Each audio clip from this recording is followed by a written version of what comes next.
Estou aqui para contar um pouco da minha experiência no mercado de ações, que eu já andei brincando inicialmente desde 1971. Portanto, nós estamos falando de 40 anos, né? Eu vou ter que citar alguns números que, por favor, não tem nada de exibicionismo, não é nada para dizer que tem ou deixar de ter, mas se não colocarmos alguns números, a apresentação fica prejudicada. Então, por gentileza, não tem absolutamente nada de snobismo. Eu sou uma pessoa muito simples, continuo trabalhando, às vezes até contra a vontade, mas continuo no batente. Inicialmente, eu gostaria de pedir, só por título de informação, quantos de vocês já me ouviram fazer essa palestra? Que bom, porque se muitos tivessem assistido, evidentemente que eu fiz ela o ano passado também, eu só estou atualizando os números e é muito do que eu já falei, porque eu acho que os paradigmas, os dogmas de investimento não mudam. Então, se vocês vão me ver o ano que vem, eu vou atualizar números e algumas coisas não de profundas, mas os princípios básicos de investimentos, eles vão continuar como mandamentos para o resto da minha vida. Então vamos lá. Essa é uma figura que eu introduzi muito na Videolar, em todas as salas de reunião. Comprei umas réplicas desse Rodin aí e coloquei nas salas. Porque o que acontece com as pessoas, no meu ver, na maioria das vezes, as pessoas não pensam, fazem as coisas de um modo impensável, sem avaliar o que pode acontecer, entendeu? As consequências, ou então uma boa ideia para fazer um negócio novo. Então, eu acho que o Rodin foi muito feliz nesse pensador, que está, gostei até do termo, né? Meditação soberba. Nós precisamos de vez em quando parar e pensar, né? Desligar o computador, o celular, a TV e fazer pensamentos sobre o que nós queremos fazer para a vida, se nós queremos empreender ou se nós queremos investir, enfim, casar, não casar. Enfim, as pessoas precisam de vez em quando fazer uma meditação soberba sobre o que fazer da vida. E como empreendedor, eu sempre tenho definição, eu dou várias palestras em universidades sobre empreendedorismo, que eu acho que é exatamente isso ali. Você começa um negócio com uma ideia, você aprofunda o conhecimento, a informação é mais importante que dinheiro, e você monta um negócio que é certamente muito melhor, se você acertar o negócio, é muito melhor que investir no mercado em empresas que já existem, que já têm a valorização dentro delas. Mas, infelizmente, a maioria não pensa direito, ou não pega o negócio direito e quebra, né? 95% das empresas, nos primeiros 5 anos, elas morrem. Bom, aqui vamos começar a falar de ações. Eu faço parte de um fundo que tem meu nome, chama Geração L Par. Adivinha por que o L e por que o Par? Este fundo foi iniciado nesta data, 30 de setembro de 98. Na verdade, nós não começamos como fundo, mas sim como uma empresa de participações, que fundo propriamente dito foi convertido em 2007, julho de 2007. Este fundo tem esta rentabilidade. Nos 12 anos, tem 6.215% de rentabilidade, o que equivale a 41,23 anualizado. É a mesma coisa que todo ano você recebesse essa rentabilidade. Evidentemente que teve anos até que deu, como um aqui, que foi em 2008, um ano que certamente deixará muita saudade em nossas vidas, né? Tá certo? Quem não apanhou em 2008? Todo mundo que estava no mercado, né? Só uns mais e outros menos, né? Mas em 98 a gente até que me dei bem. Só 19 de queda, o Vespa caiu 41. E eu coloquei aqui, exatamente no mesmo período, na mesma data de setembro de 98 até agora, o que teria dado se tivesse comprado, por exemplo, o índice. Você sabe que na bolsa você não precisa comprar ações, você pode comprar o índice, só o índice, né? Você vai subindo, você compra contratos de índice, você sobe ou cai conforme o índice. Que o índice nada mais é do que a média das ações, dos 80%, 85% das ações mais negociadas, né? E formam um índice. Então, veja bem, o Ibovespa rendeu muito bem no período também. Olha o rendimento, eu acho muito bom, 950%, 21,6%. Agora, vocês notem que nem o dobro da rentabilidade, mas olha, de 900% vai para 6.000%. Para vocês verem o que é rendimento ou juro composto, né? Existem livros sobre isso, muito fantásticos. Se vocês puderem um dia meter a mão num livro tem muitos, sobre juros compostos, vocês vão ver que se vocês aplicarem um dinheiro a 10% ao ano, cada 7 anos esse dinheiro dobra, não é cada 10. As pessoas pensam, não, eu ganho 10% de juro ao ano, 10%, 10 anos, 100%. Não é verdade. Ele é composto, ele vai... E esta é a beleza da história do investimento no mercado de ações, que eu sempre premio, sempre vou atrás de empresas que tenham distribuição de dividendos. Porque a distribuição de dividendos, ela independe da valorização da ação. E você compra mais ações e, consequentemente, quando o mercado melhorar, se ele está em baixa, vai ser uma maravilha, porque você aumentou a quantidade de ações da sua carteira. O Ibovespa, também com suas quedas, olha, mesmo nós vamos ver aqui que eu peguei só os últimos 3 anos, né? Porque os últimos 3 anos, principalmente 2008, foi um ano que pior que 2008, só 1971. Enquanto o mercado caiu 42%. Então brinca muito a concorrência dos 2 piores anos. E todos nós tivemos a oportunidade de ver um ano que seguramente vai demorar muito tempo para acontecer neste nível. Também vínhamos de 5 anos, de muitos anos, teve anos ali no meio, acho que foi 2003 ou 2004, que o mercado subiu 110%. Então, nós vimos pedalando a bicicleta muito forte durante 5 anos. Aí teve essa correção, e que o mercado buscou tudo de volta em 2009. Quer dizer, quem não saiu aqui, mesmo que tivesse perdido os 41, você sabe que você perde, para você recuperar, você precisa do dobro. Né? Então teria recuperado aqui.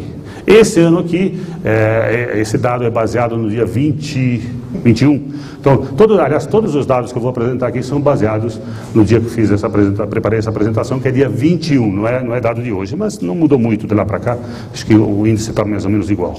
O CDI, olha como o CDI, o Certificado de Depósito Interbancário, que é basicamente essas aplicações de CDB, mais ou menos os bancos pagam isso para volumes razoáveis, né? Também, olha o absurdo, 18,6 ao ano, muito alto, né? O Brasil paga juros. Aliás, este é o maior concorrente, a renda fixa é o maior concorrente da renda variável, né? Porque o Brasil tem, historicamente, juros pagos muito altos e sem risco, né?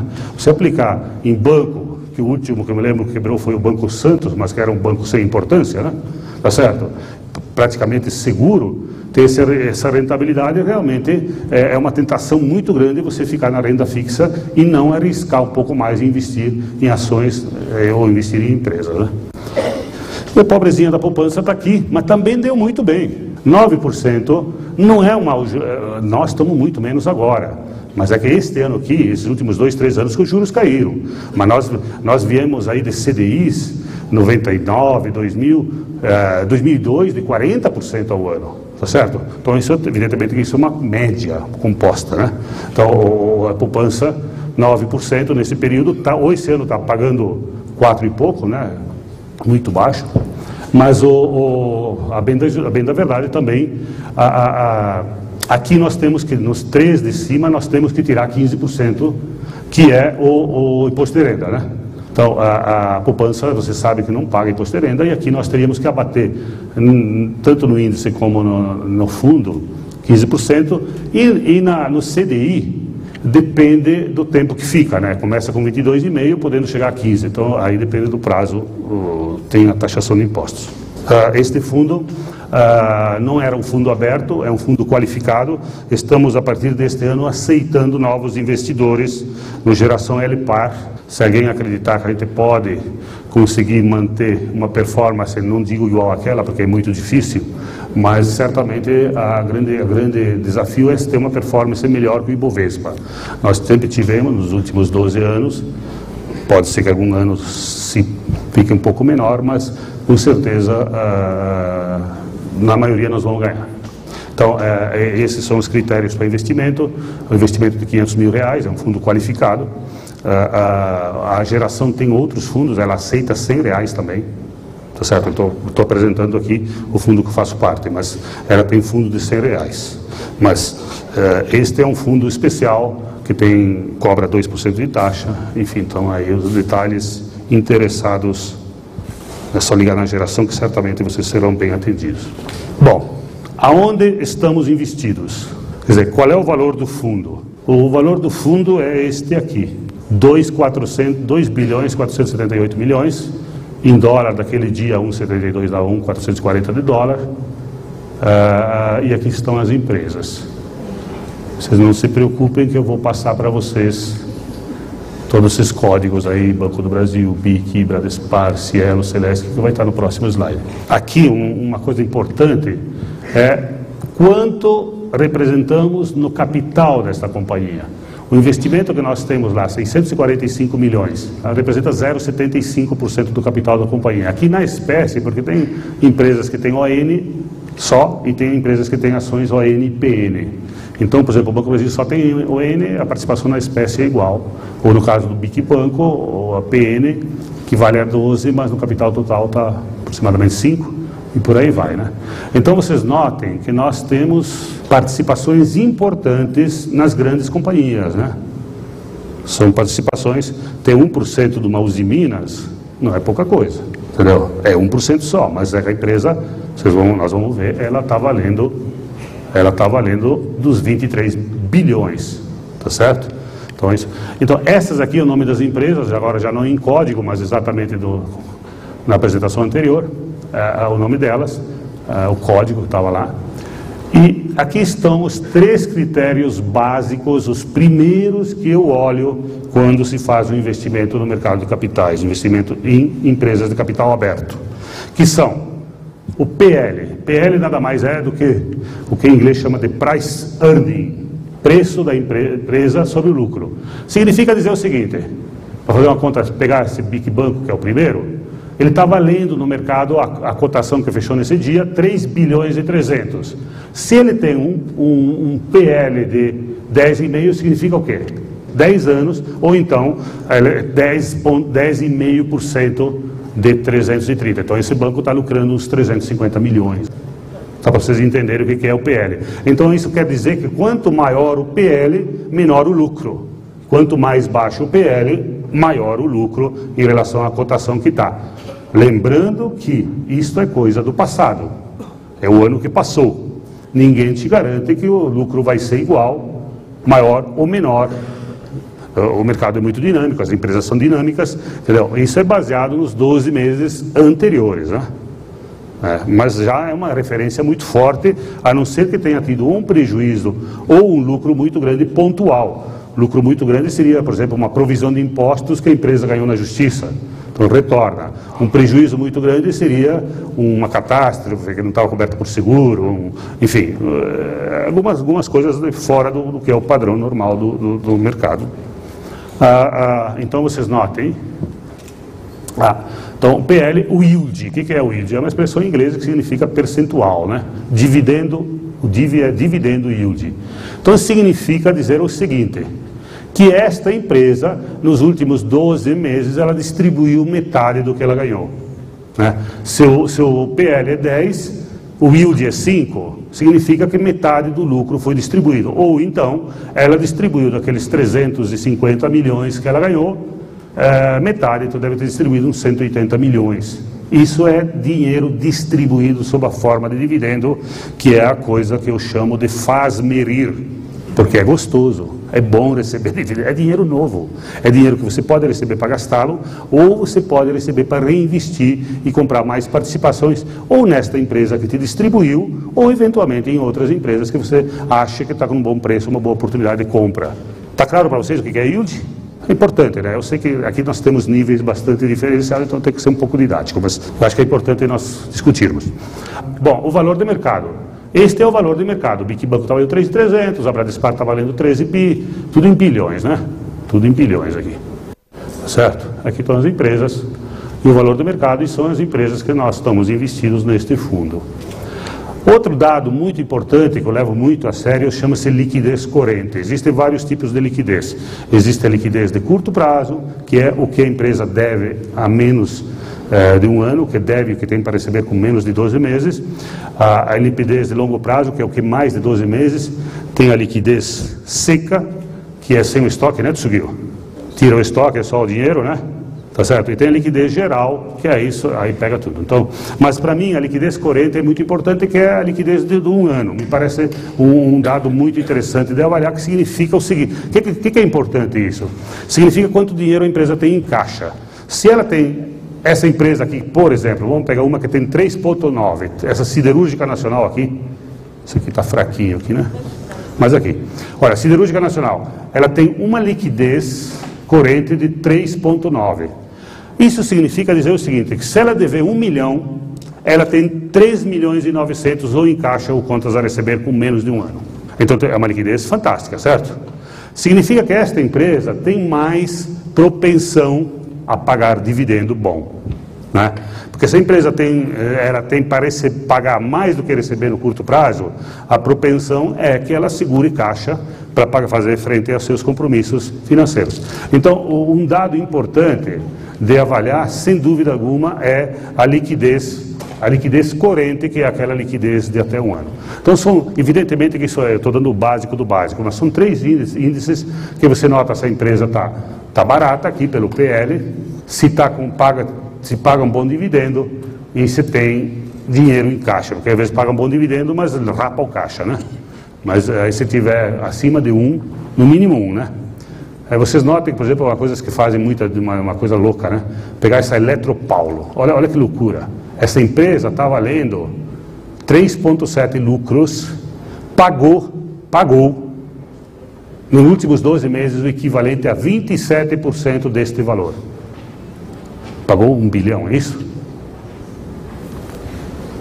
Loucura, né? Olha o que essa empresa... É a mesma coisa que essa empresa pagou 27%, ela remunerou o investimento em 27%. Isto vai continuar? Não sei, é uma empresa elétrica, não tem crescimento muito grande, é uma empresa muito estável, e teve também ali um ganho, ela fez 1 bilhão e 100 de lucro, teve um ganho dos 200 e poucos milhões pontual. Foi uma reversão de impostos que ela tinha provisionado e ganhou na justiça. E fez uma distribuição maior. Então, mas olha que joias que você acha, né? Então, você vê, empresa desse 2, 5, 27, 8, 9, a média nossa tem sido entre 6% e 8% ao ano, temos recebido entre dividendos e juro de capital próprio, que é a mesma coisa. Bom, aqui é um gráfico que eu sempre apresento, que ele é extremamente importante. É um gráfico atualizado. Está começando exatamente quando começou a Bolsa. A Bovespa, antes disso tinha a Bolsa do Rio, né? Chamava IBV, né? Bolsa de Valores do Rio de Janeiro, que em algum momento se juntou com a São Paulo, deixou de existir, mas a Bolsa do Rio era mais anterior à Bolsa, ao Ibovespa, né? O mercado financeiro até a década de 60, 70, todo ficava no Rio, né? O mercado financeiro mudou para São Paulo nos últimos 20 anos.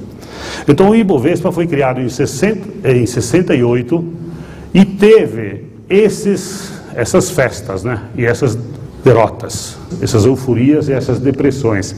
Você nota que haja coração, né? Você imagina o idiota do Parisotto, por exemplo, colocou um Fusqueta aqui. Eu morava em Brasília há 18 anos, ganhei um concurso lá que dava o equivalente a um Volkswagen, e lá no colégio se falava o seguinte: todo mundo dobrava o capital cada 5, 6 meses, né? Digo, pô, se eu fiquei sem Fusca até agora, cada 3 carros vendidos naquela época, 2 eram Volkswagen, Fusca. Eu digo, posso esperar mais 6 meses, eu fico com Fusqueta e outro fica aplicado, né?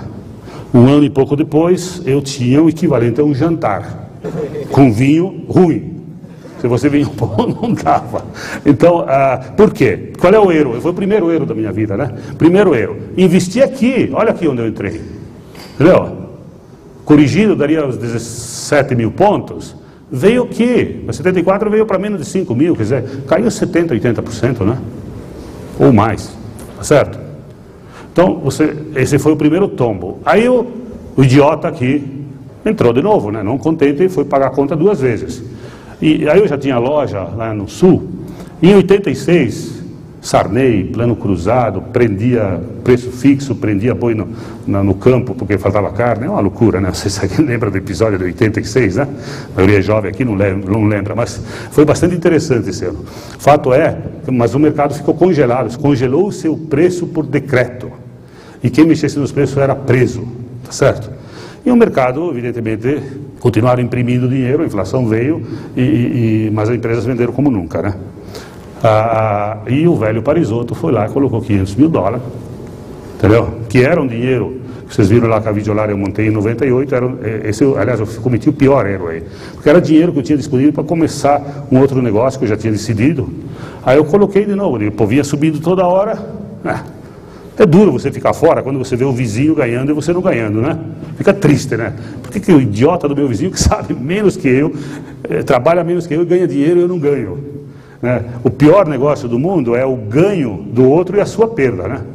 Você sempre fica triste com o que o cara ganha e você perder. Então, nessa oportunidade, eu perdi, entrei aqui, não sei exatamente o mês, mas o fato é que eu entrei, $500 mil, que eu vendi em 87, tinha caído 60%, 70%, dinheiro que eu tinha guardado. Era dinheiro que não era para investir no mercado.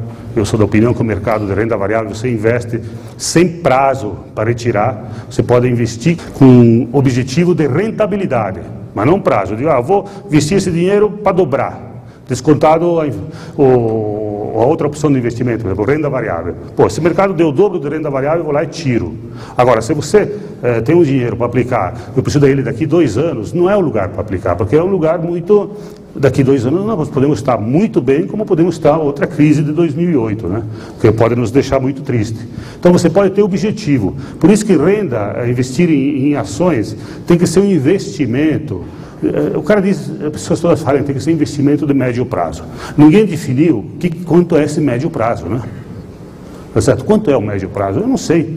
Médio prazo para alguém pode ser 6 meses, para outros 6 anos. Tá certo? O fato é que se você precisar, tiver data certa para precisar, não cometa um equívoco que eu já cometi, porque você vai sair numa hora que eventualmente não pode ser uma hora boa e você tem que realizar o prejuízo. Porque tanto lucro como prejuízo, ele acontece na hora que você compra ou na hora que você vende. Então, foi o segundo tombo, e ali, esse gráfico eu sempre apresento, porque foi exatamente esse gráfico que me caiu na mão, quando eu vi que eu era um asno. Eu entrei para pagar a conta 2 vezes no pico, né? 2-0 para o mercado, e eu querendo ganhar dinheiro no mercado, né? É lógico, você perde, que nem você está no cassino, né? No blackjack você começa a perder e vai dobrando, mas você derraparam tudo, mas você quer sempre se recuperar, né? E ali me caiu um gráfico desses que eu vi, não preciso nem ser um sábio, né? E vocês estão tendo isso de graça, que foi feito o investimento na hora errada. Porque se eu tivesse investido aqui, por exemplo, em 82, em 68, eu teria multiplicado aqui 2.500 pontos para 30 mil pontos. Eu teria multiplicado o capital por 10. E olha, eu faço questão de dizer que esse gráfico é IGP-DI. Ele é deflação, quer dizer, é moeda constante, de verdade. Corrigido pela inflação, não é que tem que pôr a inflação, não, ele já está corrigido, tá certo? Então é moeda constante, é a mesma coisa, R$1.000 aqui, o poder de compra dos R$1.000 aqui é o mesmo poder de compra que os R$1.000 aqui em 2008, ele está ajustado pela inflação, isso que é importante. Tanto é isso que eu estou fazendo, que o mercado, o pico do mercado que foi em maio de 2008, foi 74, né? 73.500. O pico foi esse. Eu estou atualizando ele pela inflação. É 79, equivale hoje a 79.300. Então, para o mercado recuperar o que foi o pico em 2008, o mercado, esse ano, sem dever nada, ele tem que ir a 79. Ele fechou nessa data a 67. Hoje fechou, acho que 67 também, né? Quanto fechou hoje o mercado? 68.500. Então, tem 1% a mais ou menos, do que fechou hoje. Então, nós estamos ainda longe do pico que foi nessa data com hoje, né? Nós temos aí uns 12% para buscar ainda, só para recuperar. Mas o gráfico realmente é esse, né? Então você nota que tem sobes e desces, olha, esse fundo que eu mostrei lá antes, ele começou aqui, em 98, aqui, em setembro de 98. Eu esqueci de contar onde me dei bem também, né? Aqui eu me dei bem. Em 1990, como eu já tinha visto esse gráfico, veio o plano Collor, todo mundo lembra, sequestro de dinheiro, não tem dinheiro no mercado, e a Videolar começou a bombar porque as fitas de vídeo, os filmes começaram a vender muito porque a pessoa não tinha mais dinheiro para ir jantar fora, né? Então ficar em casa olhando, a mulher olhando o marido dela, ou o marido olhando a mulher, por mais bonita que seja, ia cansar, né? E acabaram assistindo filmes, e realmente o mercado em 1990 de filmes foi fantástico, bombou muito, e a companhia começou a ganhar dinheiro, tá certo? Aí teve uma sociedade que entrou, eu recebi 2 milhões de dólares nessa data, numa negociação que eu fiz, e eu apliquei tudo no mercado de ações, sabendo que eu estava comprando barato, não sabia se podia cair mais também, mas sabia que estava barato. Foi exatamente no final de 90, com um objetivo: dobrar a grana. Dobrar a grana corrigido pelo Prime americano. O Prime americano está na faixa de 5, na época também acho que estava por aí. Então eu digo, quando dobrar em dólar, corrigido pela opção de aplicar em dólar, né, eu vou sair. E acreditem vocês, foi uma rapidez até que eu não acreditava. Tá certo? Porque vocês notam que em seguida o mercado começou a subir. Em 83, 84, olha onde nós fomos parar. Tá certo? E eu entrei aqui em 90, não, desculpem, aqui. Tá certo? Então eu entrei aqui, mas num instante, em 92, olha, o que era 2.500 pontos foi para 15 mil pontos. Multiplicou por 7. O mercado em menos de 2 anos multiplicou por 7. E foi exatamente o que eu ganhei. Tá certo? Dobrou, eu estava negociando uma participação que eu tinha um outro sócio na companhia, e fiquei esperando, tal, babá, foi para 4, e eu sei que 2 anos depois deu para realizar 9 milhões. Então eu estava com a alma lavada, mas ainda o mercado estava me ganhando, 2-1. Não é? Apanhar o primeiro dinheiro sempre dói mais, né? A minha fusqueta nunca saiu da cabeça até hoje, né? Abri mão com 18 anos de andar de carro para colocar em ações, precisa de coragem, né? E eu tive, e perdi. O que é importante quando você investe na empresa, né? Por que, na minha opinião, é melhor investir numa empresa do que investir num imóvel, por exemplo, do que investir num CDI? Porque a empresa, se ela existir, continuar crescendo, o produto dela é bom, ela se ajusta anualmente, por quê? Pelo lucro.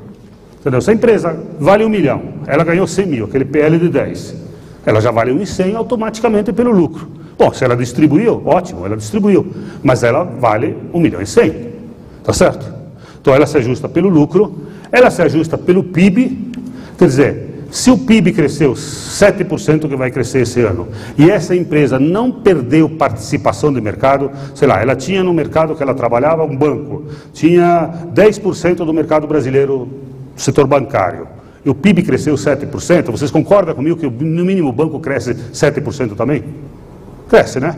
E você não perdeu o mercado e cresceu 7%. Então, aí é o seguinte, se a empresa, uma tem 10% e foi para 12%, o mercado é o mesmo, alguém perdeu. Então ela teve crescimento. E uma das coisas que estão crescendo hoje fantásticas, que é pela utilização do produto, é as empresas de cartão de crédito, né? O crescimento do uso do cartão de crédito está em 20% a 25% ao ano, mas já vem há anos sendo isso. E ainda o cartão de crédito tem muita rejeição. Muitos negócios ainda não aceitam o cartão de crédito. Nós vamos chegar um dia aqui que nós vamos usar o cartão de crédito para pagar impostos, podem escrever, tá certo? Então, por exemplo, essas empresas, na minha opinião, são empresas de crescimento rápido. O risco delas, elas têm uma regulamentação mais forte que ponha elas para concorrência. Mas a melhor coisa do mundo é um monopólio. A segunda melhor coisa do mundo é um duopólio, né? O que acontece nas cartões de crédito é um duopólio, que é a Cielo e a Redecard, apesar de terem anunciado aí alguns negócios novos, mas que para entrar nesse negócio também não é tão fácil, né? Estou citando só um exemplo. Bom, aqui estão meus mandamentos, muito polêmicos, muito controversos, tem gente que não concorda, entendeu?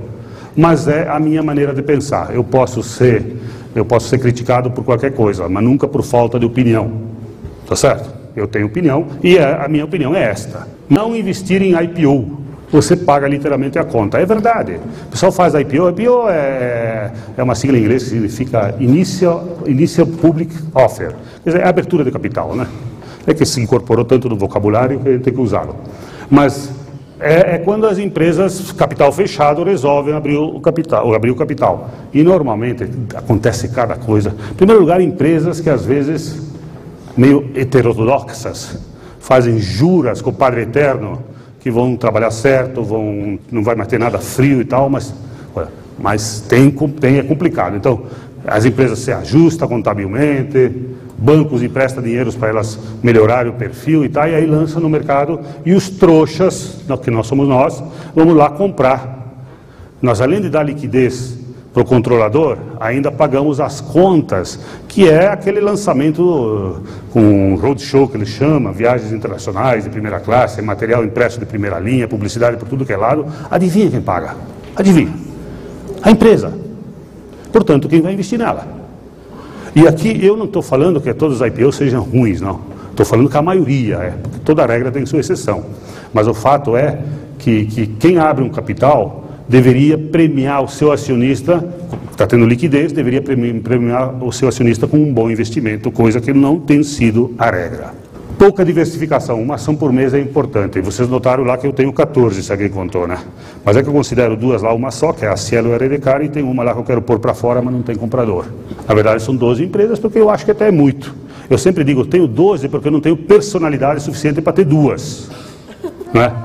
É verdade, porque todo ano a diferença de rentabilidade é 1, 2, 3 no máximo, tá certo? 3 no máximo, tá certo? Mas só que, infelizmente, eu não tenho bola de cristal para saber quais que vão bombar de verdade e quais que vão render. Então eu tenho que ficar um pouco diversificado, né? Mas muita diversificação é para quem não tem personalidade. Ovos em diversas cestas é o cara que não consegue cuidar nenhuma cesta, né? Esse negócio de muita diversificação é para quem não quem tem segurança. Quem realmente tem segurança, e para mim 12 é empresas demais. Mas eu acho que sobra tempo, um mês inteiro por cada empresa para ser avaliada. Bom, isso aqui já, muitos amigos meus eu já quase apanhei por isso.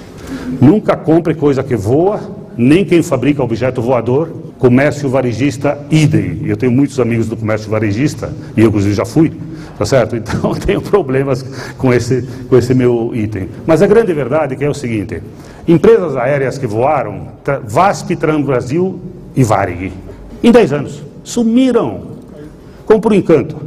Lá fora, mesma coisa, não é uma exclusividade aqui. Lá fora, a maioria das vezes são salvas pelos governos. A grande maioria das grandes companheiras que estão por aí são salvas pelo governo. E cai um avião é uma desgraça. Cai um avião na Conchinchina, até lá em Nova Bassano, que é onde eu nasci, ficam sabendo. Que coisa triste, né?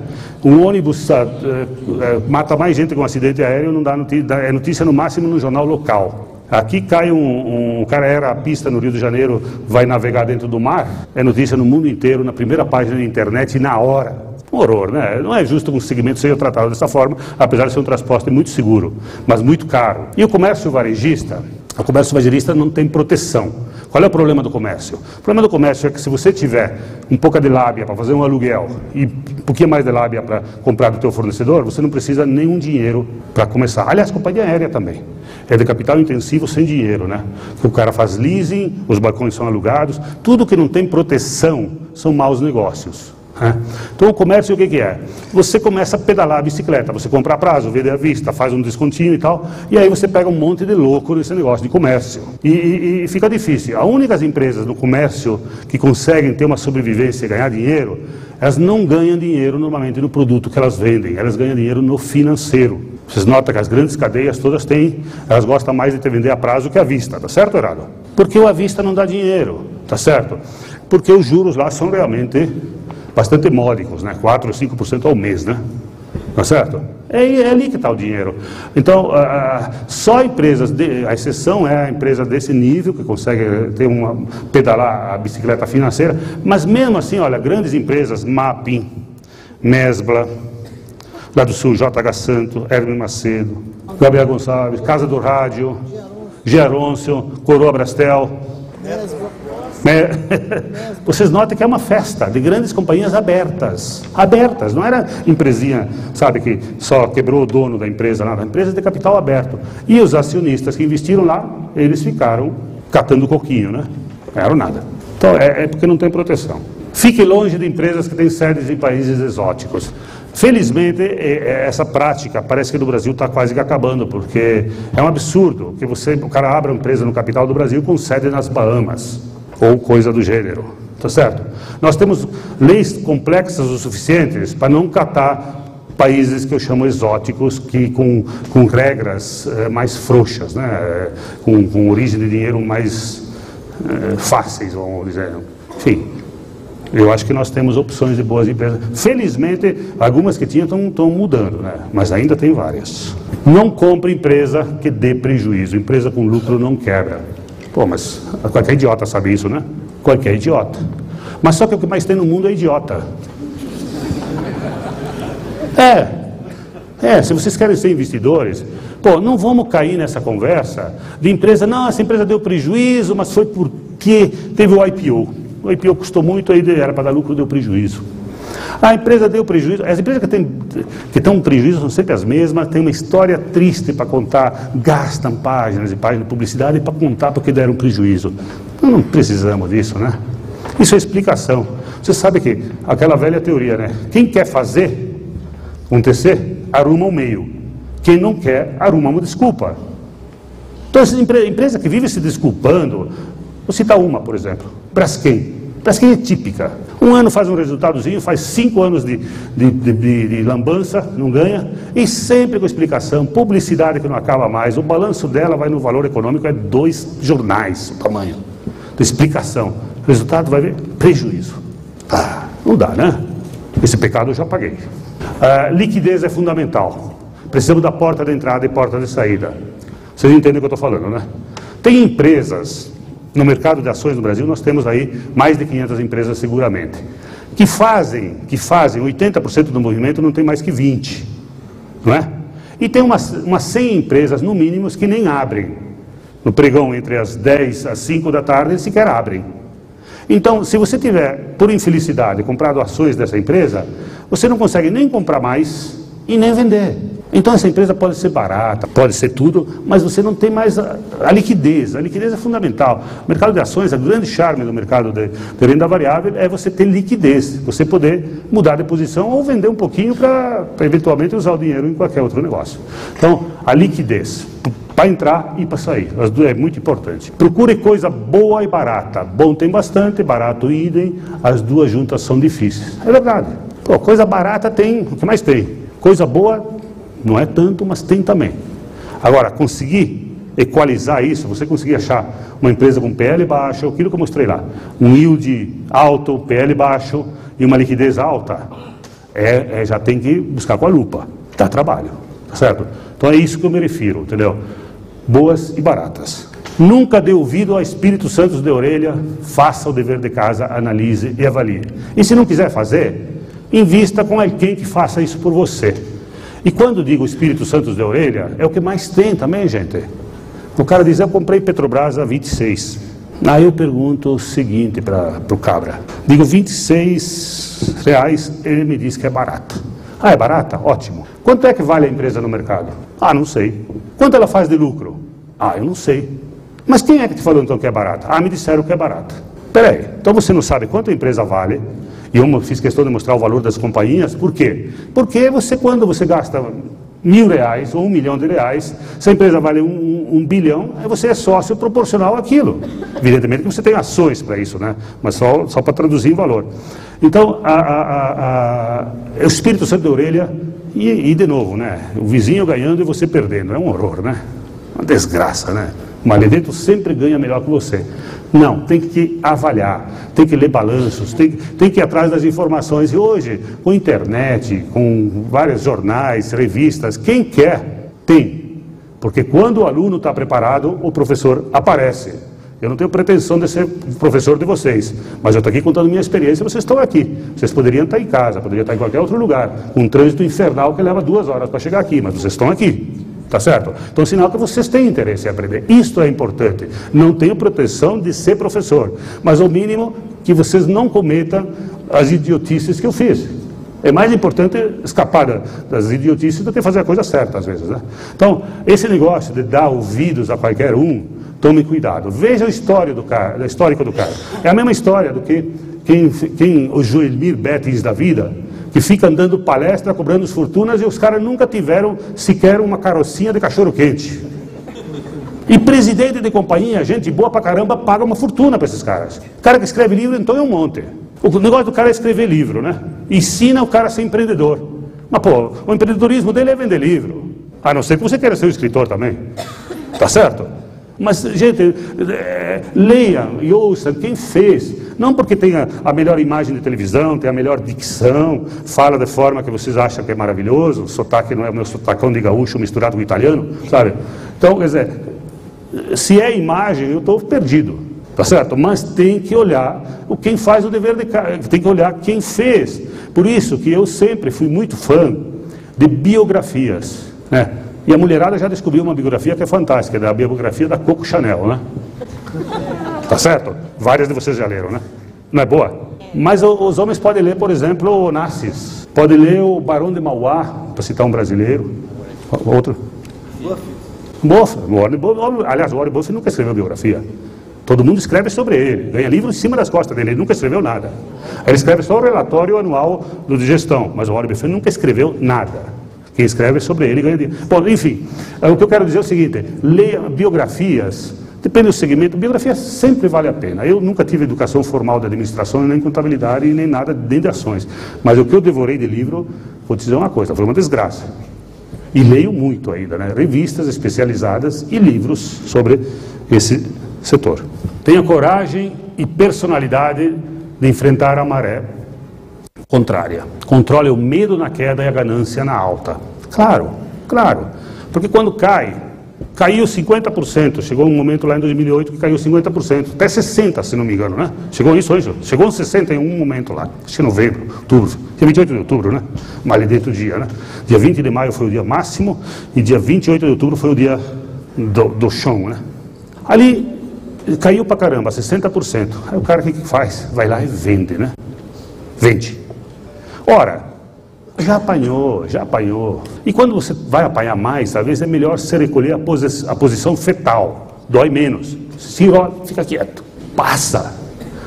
Garanto para vocês que passa. Pode cair mais, mas vai voltar. Se cair mais, o mundo vai desaparecer. Bom, se o mundo desaparecer, tchau, né? O mundo nosso também veio o dilúvio, né? Fomos. Vai passar.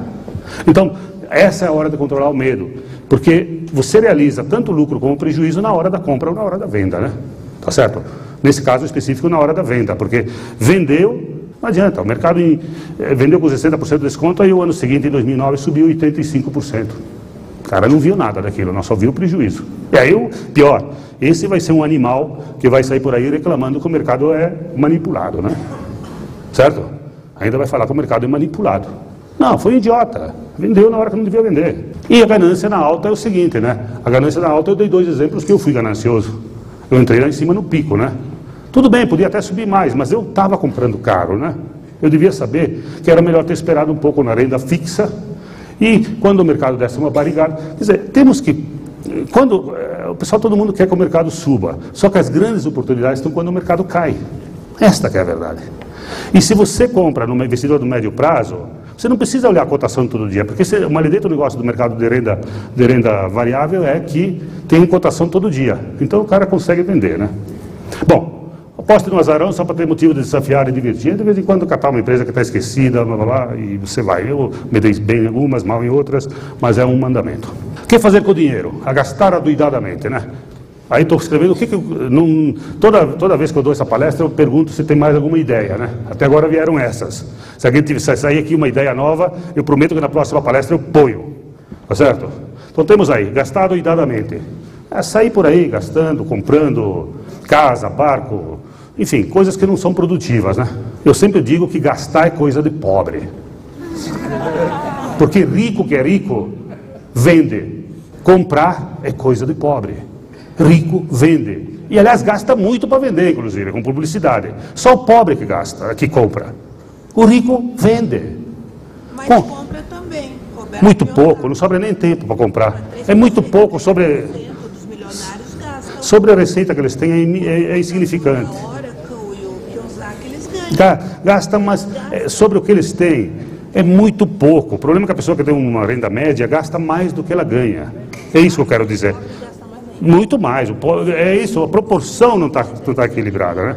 Bom, e agricultura e pecuária. Eu já fui agricultor, não quero mais nem ouvir falar, tá certo? É um horror. O ano que tem preço não tem safra, o ano que tem safra não tem preço, muito mosquito, muito pernilongo, cobra, o diabo, sabe? Pecuária, idem, né? Tem que pegar aqueles boi com carrapato, pegar na unha, tá? Não dá. Agora, é um bom negócio e o Brasil é muito competitivo nisso. Agora, quando você é grande, mas para ser um pequeno produtor, quem tiver dúvida, investa numa chácara, vai ver quanto dinheiro vai tirar. Imóveis. Outra coisa que eu falo de imóveis, né? Se imóvel fosse bom negócio, as construtoras não venderiam. Entretanto, gastam fortunas em publicidade. Vocês acham o jornal de domingo? Vocês têm ideia quanto custa uma página do Estadão? Mais de 100 mil reais. O cara gasta aquilo lá. Olha as páginas que tem no domingo. E Folha e outros, Veja. Olha o que se gasta em publicidade para vender imóvel, né? E mudar de posição de imóvel custa 10%. Renda fixa, poupança, né? É o grande concorrente, principalmente a renda fixa. Investir em euro e dólar, eu acho que ninguém está mais interessado, né? Ficou demodé. Abrir seu próprio negócio, já falei antes, se você vai se dar bem, você vai crescer muito. Agora, o risco é muito grande, é o negócio do empreendedorismo, o que eu estou falando. Ações, ser sócios de companhias abertas, é uma maravilha, porque você pode ser sócio de uma empresa de petróleo sem ter descoberto petróleo. Você pode ser sócio de uma mineradora sem ter descoberto mina de ferro.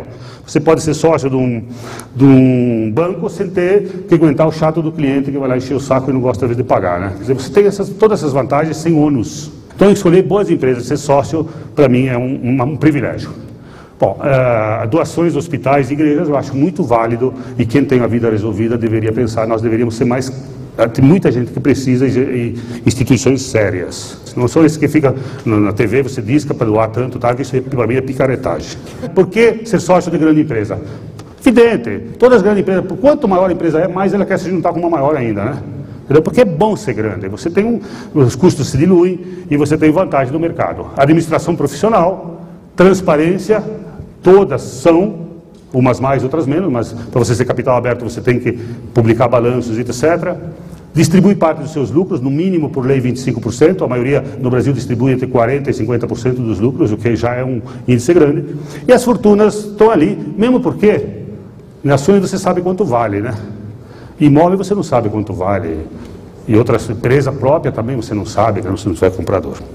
Mas as grandes fortunas no Brasil, a médio e longo prazo, vieram de imóveis. Vieram, a senhora falou bem, vieram. Não, vem, no meu caso, vem. Bom, o seu caso, eu estou lhe dando minha opinião, eu concordo totalmente com o que a senhora falar. A senhora tem que investir naquilo que a senhora se sente confortável, tá certo? Se a senhora gosta de imóveis, eu não tenho absolutamente nada contra imóveis. Só que todos os imóveis que eu investi, eu me lasquei. Foi mal escolhido. Mais escolhido, é verdade, mas nem tanto, sabe? Porque é o seguinte, você tem um bom inquilino, o inquilino vai embora, aí sobra o IPTU, para mudar de posição custa 10%, mudança de posição do imóvel para outro custa 10%, tem que receber. Às vezes não, eu concordo com a senhora, se a senhora escolheu principalmente terrenos bons e tal, mas de novo, é uma opinião pessoal, eu não quero polemizar esse assunto, por gentileza. Não é? E compra direta, então como é que você pode investir? Comprando direto ações, você simplesmente tem a ideia boa, fez aquele dever lá e foi lá e decidiu comprar ações da Vale, pronto. Decidiu comprar ações de uma empresa que você tem afinidade, que gosta, e vai lá e define, você através de uma corretora, você faz a operação e o custo de comprar e vender é muito baixo, é menos de 0,5%, né? E é fácil tanto de comprar como de vender. Fundos de investimento, se você não tiver em condições de fazer todo aquele dever, escolha um bom fundo, entendeu? Um fundo que tem história boa, e história passada não significa nada para o futuro, mas é uma referência, tá certo? Você tem uma referência importante. E estruturando o seu próprio clube de investimento, você junta no mínimo 3 pessoas do seu prédio, dos seus amigos, da sua família, você monta um clube, você vai numa gestora e farão isso para vocês com uma taxinha pequena. Situação do Brasil no mundo, realmente o Brasil mudou muito, seria uma insensibilidade nós não admitirmos que o Brasil hoje está melhor do que 10 anos atrás. Eu sempre fui a muitas feiras internacionais, o Brasil não era nem citado, ultimamente quando se abre feiras o Brasil é o primeiro a ser citado, né? Coisa realmente interessante, muitos problemas para resolver, mas muitas oportunidades também. A vantagem competitiva das empresas, as empresas que estão em segmentos que eu gosto muito, que são bancos, siderurgia, mineração e eletricidade, têm uma vantagem competitiva, e no Brasil, principalmente, a siderurgia, mineração e bancos, que são muito bem geridos. e cobra taxas altas, né? Então, a melhor que reclamar do banco é, às vezes, ser sócio dele e deixa ele cobrar. Porque é bom trabalhar com gente correta. A gente pressupõe que se você teve a opção de escolher uma empresa, você não pegou uma empresa safada, né? Você pega uma empresa que você confia, que tem uma gestão boa, que tem gente capacitada, produto bom, com qualidade e preço justo. E era isso.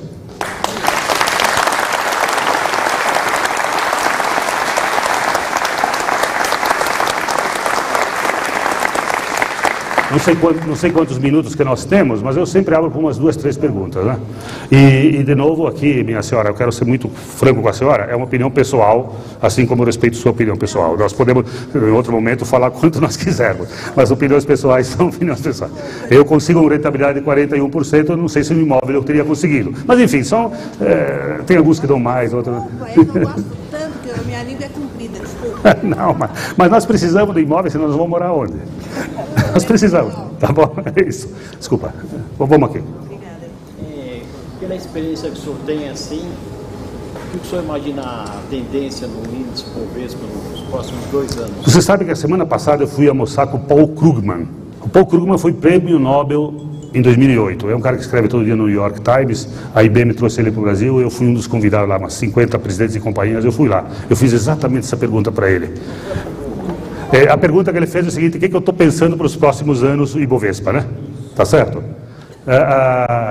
E eu pedi o que ele achava do Ibovespa e do mercado americano, porque eu vi que do Brasil ele tinha lido nas revistas nos últimos dias que não sabia nada, o tal do Paul Krugman, né? E ele me respondeu: I avoid this question. Eu passo essa questão, ele me falou. Só isso ele me respondeu. Então é muito difícil. Você quer que eu minta? Qualquer coisa que eu te disser, eu tenho 50% de chance de acertar e 50% de chance de errar. Então eu não... Mas por isso que é importante escolher empresas boas e baratas. E aí seja o que Deus quiser. Se o mercado sobe é ótimo, se o mercado cai você compra mais com os dividendos que tem. Então não há como você ter previsão, porque também não teria graça, né? O senhor não acredita que possa haver com a América Latina uma globalização, Brasil, Argentina... O que eu posso te dizer é que as empresas no Brasil hoje, baseado no lucro que elas estão tendo, poucas vezes estiveram tão baratas. Mas aí tem que pressupor que o lucro vai continuar e vai crescer. Se nós tivermos menos lucro, vamos ter problema. Então, quer dizer, isso eu posso te afirmar. Agora, projetar se vai ter mais lucro ou não, eu particularmente acho que sim, mas não acho, né? Eu não posso, ninguém, francamente, não há. O Paul Krugman que só faz isso, ele disse, I avoid. Aí descobri que avoid não significa eu passo. Só um pouquinho, tem outra aí. Aqui. Você acredita nas empresas do Ike? I avoid. Ela me perguntou se eu acredito nas empresas do Ike Batista. Vocês não viram a empresa do Ike Batista aí? Vamos. Quanto tempo nós temos? Quem comanda o tempo aqui? Meia hora. Não, eu não sei. 70. Por mim eu não tenho problema nenhum. Robert, muito boa noite. Tá, o capo de tudo e cap, o dono da feira está ali. Um grande prazer tê-lo aqui, Robert. Agora se associou com a Rede Globo e a RBS. Está metido, né? Parabéns. Agora ele é o dono, é o criador da Infomoney. Aliás, vou dar salva de palmas para você.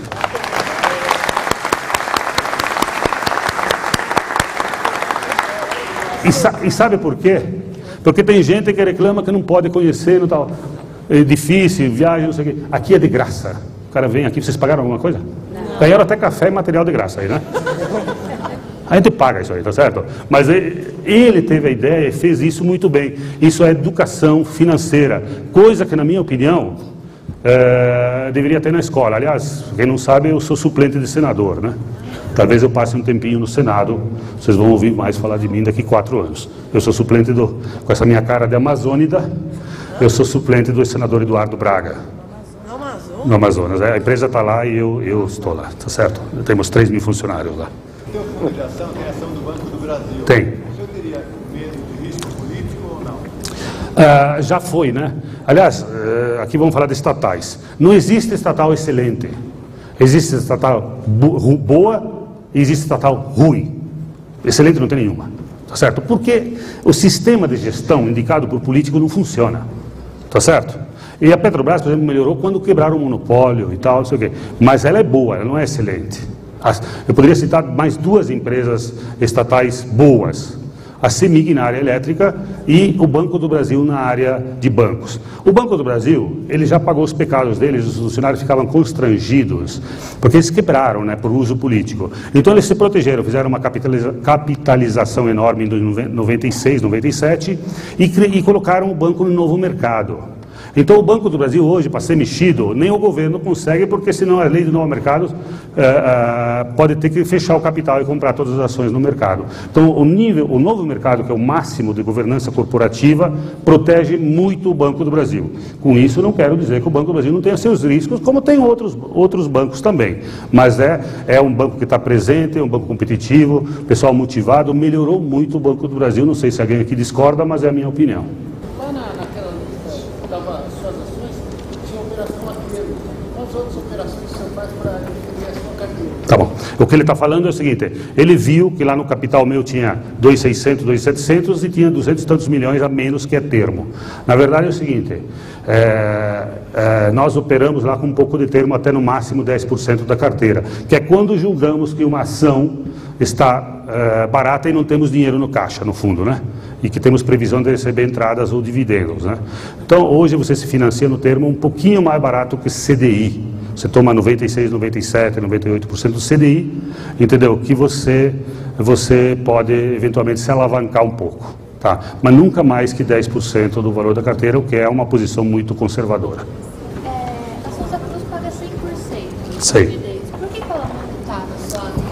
Muito boa pergunta, já tive. Né? Ele falou que Souza Cruz paga todos os dividendos. Lógico, não tem mais fumante novo aí, né? Só tem fumante velho que vai morrendo, né? Concorda ou não? Tem alguns idiotas que fumam novos, né? Mas a verdade é o seguinte, né? A Souza Cruz é uma companhia madura para o declínio. É uma empresa que não precisa mais fazer investimento em novas fábricas, ganhar mercado. Ela não pode mais nem fazer publicidade. Vocês se deram conta que Cigarro uma vez tomava conta, a contracapa da revista era todas. Vocês lembram disso? Hoje não existe mais, não pode nem mais fazer publicidade, nem em TV, nem em jornal, nem em revista. Então, basicamente, ela vive da sobra, quer dizer, ela vai viver muito tempo porque o fumante de cigarro é compulsivo, ele não deixa de fumar. Mas, por isso, ela pode distribuir todo o dividendo. Mas não é uma empresa que a gente sempre busca de crescimento. Você tem uma empresa, por exemplo, que na minha opinião, pode ser diferente, ela não tem crescimento, essa é a própria. Em relação ao Banco do Brasil, eu estava vendo ali que ele tem uma liquidez corrente baixa em relação ao... O banco em geral tem, porque o banco capta no curto e presta no longo. Mas por ele ser um banco estatal, a liquidez corrente é menos de um ano sempre. Lembra que eu falei, né? Tá certo? Então, mas a liquidez geral dele é muito alta, tá certo? Como o banco é meio que normal, ele capta meio... Todos eles, em curto prazo e empresta a médio e longo prazo. Então, normalmente, o banco desequilibra essa equação de curto prazo e não pode ser levado a ponta de faca. E principalmente no caso do Banco do Brasil, em que, quando deu a crise de 2008, todo mundo saiu dos bancos, até estrangeiros, para colocar dinheiro no Banco do Brasil. Então, no setor bancário, isso é uma constante? Setor, sim, por causa dessa característica, né? Os bancos pequenos têm que se proteger mais, porque quando em caso de crise, eles são os primeiros que a turma fica com medo deles, né? Os bancões, aquela velha história que está no mundo, é tão grande que não pode quebrar, né? Então, os bancos de alguns tamanhos, por exemplo, você não pode imaginar um Banco do Brasil quebrar, um Bradesco, Itaú, né? Caixa, os bancos que sobraram realmente grandes. Olha, qual é a minha opinião sobre cooperativas de crédito no Brasil? Não conheço muito o assunto, tá certo? Então fico um pouco te devendo. Eu sei que são sempre negócios pequenos com empréstimos pequenos, né? Normalmente patrocinado por alguma empresa ou uma pessoa que põe dinheiro. Eu te confesso que parece que as taxas são baixas, mas os valores para negócios muito pequenos, né? Então eu não posso evoluir muito nesse assunto. Vamos encerrar, né, Robert? Então vamos fazer 3 perguntas, certo?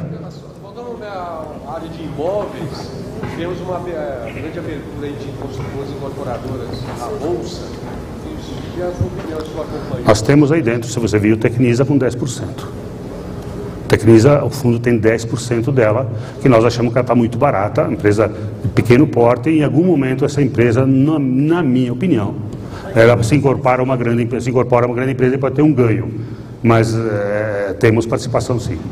Por gentileza, no caso de um investidor a longo prazo, que fica atento às notícias do mercado, como não aconteceu em 2008, a quebra do Lehman Brothers, ou agora com a crise europeia, a quebra de um banco central, não seria uma boa estratégia sair do mercado, colocar o dinheiro numa renda fixa ou colocar o dinheiro... Você vai me avisar, você vai me avisar isso, né, quando acontecer. O Banco Central, é claro que Ele está dizendo o seguinte: em caso de que venha uma grande crise, não seria uma boa estratégia sair no mercado e colocar o dinheiro embaixo do colchão ou num banco? Onde quiser. O único problema está em quem vai te avisar que isso vai acontecer. Não existe isso, infelizmente. Aliás, que bom que não existe, né? Senão não tinha graça, né? Era o matemática, ciência exata, né? Mas não é. Para terminar, qual é a sua ação preferida? Minha ação preferida? Aquela que paga bom dividendo. Dessas aqui? Não tenho, todas estão aí, são minhas queridas. Mas a ação preferida... A maior da Eternit, né? Não, a possibilidade de maior investimento ali hoje é o Banco do Brasil, que tem quase 700 milhões, mas, enfim, de vez em quando eu faço pequenos movimentos calibrando um pouco dentro das próprias empresas que existem, né, sem pegar empresas de fora. Então, para uma questão de atualidade, eu fiquei sabendo pela CBN que você iria investir na Petrobras, ou seja, participar desse lançamento. E quais suas razões e quais suas previsões em relação às ações da Petrobras? Não, o fundo, na verdade, o que eu falei foi a geração estava investindo na Petrobras, porque a geração tem muitos fundos, mais de 40, né, fundos lá dentro. Então a casa tem posições que alguns clientes, fundos geridos, pedem para ter Petrobras. Então estava se investindo na Petrobras. Eu, particularmente, a senhora viu, eu não tenho Petrobras. Nem participou desse lançamento? Não, a casa participou, o fundo não. Qual não. A previsão? É todo mundo que quer saber isso, inclusive eu, né? Qual a previsão, o que vai acontecer com a Petrobras? É difícil, né? O fato é que bateram muito nela, inclusive ela está jogando o mercado para baixo esse ano. Eu espero que em algum momento isso vá mudar. Agora, tem um problema adicional ali, né? 130 bi que colheram no mercado, eles podem virar 400, porque isso alavanca mais 2 vezes, né? O limite de endividamento da Petrobras é 35%, então significa que podem gastar 400 bilhões nessa alavancagem que teve na Petrobras. Aliás, alguém me assoprou aqui, Lula, presidente da Petrobras. E o Chaves, presidente do conselho, porque vai juntar com a Venezuela. Só pode ser brincadeira, mas eu ouvi aqui, né? Falei que tinha de entregar. Vamos encerrar? Temos Vale muita. Opa! Bradespar. Bradespar 95% da Vale. Bradespar é uma holding, que 95% dos investimentos estão em Vale. Inclusive o presidente da Vale saiu da Bradespar, saiu do Bradesco, que saiu da Bradespar, que é o Anieri, que saiu de lá. E 5% é CPFE. Então você investir em Bradespar, você está comprando Vale, que eu não sei quando posso até afirmar quanto é hoje, mas é sempre entre 15% a 20% de desconto sobre a participação que ela tem na Vale, sem considerar a valorização que ela tem como bloco de controle. Eu vou mais longe. Às vezes eu profetizo algumas coisas. Eu acho que para o Bradesco isso não é mais, ele é o controlador, não é mais tão importante. Em algum momento pode ser que este controle, que está dentro da Valepar, que a Bradespar está dentro do Valepar, junto com a Previa, Mitsui e o BNDESPAR, pode ser que a Bradespar saia e tenha um prêmio grande por ser prêmio de controle. Então essa é a razão. A Bradespar também é acionista da Vitaccielo? Não. A Bradespar só tem 95% de Vale e 5% de CPFE. Ela tinha Scopus, tinha NET, tinha uma coisa ali, mas saiu tudo fora. No caso da Vale, que existe um quadro bem forte dessa, vamos supor, que ganha e de uma reestatização, até com boatos de saída do Agnès, isso, na sua opinião, é um retrocesso? Você acredita nisso? É que ele está dizendo o seguinte: na Dilma ganhando, a Vale poderia ser reestatizada, certo? Não, mas pelo menos a mudança que estão querendo derrubar o inquérito, ele teve uma seria um equívoco sinceramente eu nem penso nisso, né? Porque a Vale, se você olhar quando ela é estatal e quando ela é privada, seria um retrocesso, sabe? Seria realmente um desrespeito total aos acionistas, ao país, né? Porque foi privatizada e comprou quem quis, né? Tá certo? Você falou que quando tem uma grande queda como a que 2008 é melhor você segurar do que vender lá embaixo. Mas você pega um exemplo como o do Nikkei, que cai durante quase 20 anos. Aí você faz... O Japão. O Japão é o típico do país maduro e velho. Esperamos que nós não vamos ver as nossas gerações. Então é um país que não cresce mais e as pessoas não morem. Entendeu? Isso é ótimo. Isso é ótimo para a população, mas terrível para a Previdência, né? Para o país. Porque hoje no Japão, a idade média está chegando a mais de 90, tá certo? Então as pessoas ganham mais tempo em casa do que trabalhando. O maior endividamento interno do país, deve mais de 2 PIB, é o Japão, do mundo. Tá certo? O Brasil, que a gente acha que tem muito débito, está em 40%, 45% do PIB, né? Lá é 2 vezes o PIB. Então, quer dizer, o Japão realmente está numa arapuca que está 20 anos sem crescer. O índice Nikkei, se eu não estiver equivocado, chegou a 30 mil pontos, chegou a 5, agora está 7, 8. Quanto está o Nikkei? Nem sei, mas ele está rolando por aí. Gente, me pediram para parar. E eu sou bem mandado. Obrigado por estar aqui.